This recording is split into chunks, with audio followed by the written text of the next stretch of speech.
Attention. Ja vale start, false start, so we have to stop the Please race. stop rowing.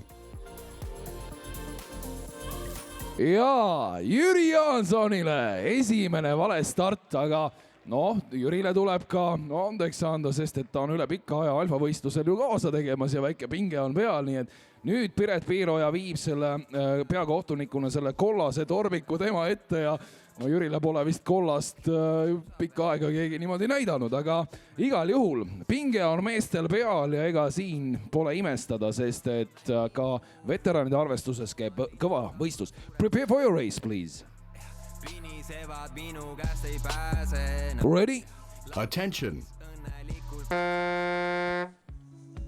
Ja nüüd läks õnneks teist vale starti ei tulnud siis, aga elu on näidanud jah, eks seal veteranide klassides ikka need vale stardid kipuvad aeg-ajalt sisse tulema, kuigi ka see pole teab mis sage nähtus. Nüüd pigem ongi küsimus, et kuidas siis Jüri Jaanson suudab siin teistele parematele veteranidele vastu astuda ja kas Jüri näiteks suudab ka alla 3 minuti tõmmata. Ma arvan, et see kindlasti on väga põnev küsimus, mis kõiki siin praegu huvitab, nii et täiesti reaalne on. Jüri on heas vormis, on pidevalt treeninud ka peale seda, kui ta 10 aastat tagasi tippspordi maha jättis ja läks nii-öelda tsiviilellu, aga igatahes on jah, praegu näha, kuidas koos Aivar Jürgensoniga, kes on hetkel kindel liider, on seda sõitu tema juhtimas masinal number 10 on Jaanson teine ja seda siis masinal 7 Rauno Kouganen.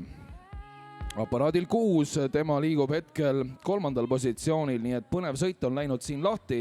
Kas nüüd Aivar Jürgenson suudab? Aivar on tuntud sisesõudja ja varem ka poodiumi kõige kõrgematel astmetel olnud. Kas ta suudab taktikaliselt seda sõitu valitseda või on Jüri Jaansonil kahekordsel olümpiahõbedal siiski varuks võtta mõned trumbid? No kindlasti on kogemus see, kindlasti on veel selles mehes kõvasti võimu sees ja vastupidavust ja ei saa ka öelda, et see kuidagi vana rasva pealt tuleks, sest et nagu öeldud, Jüri on pidevalt treeninud, käib jooksmas, käib ergomeetrit tõmbamas, suviti vee peal, muidugi ka jõusaalis, nii et selles mõttes on pidevalt liigutatud, aga Jürgenson on läinud siin oma teed ja siin on ka praegu näha, kuidas siis paat number 10, mida juhib Aivar Jürgenson, on jõudnud nüüd juba üle 350 meetri ja liigub Jürgenson kindlasti nüüd siin väga heas tempos, et hoida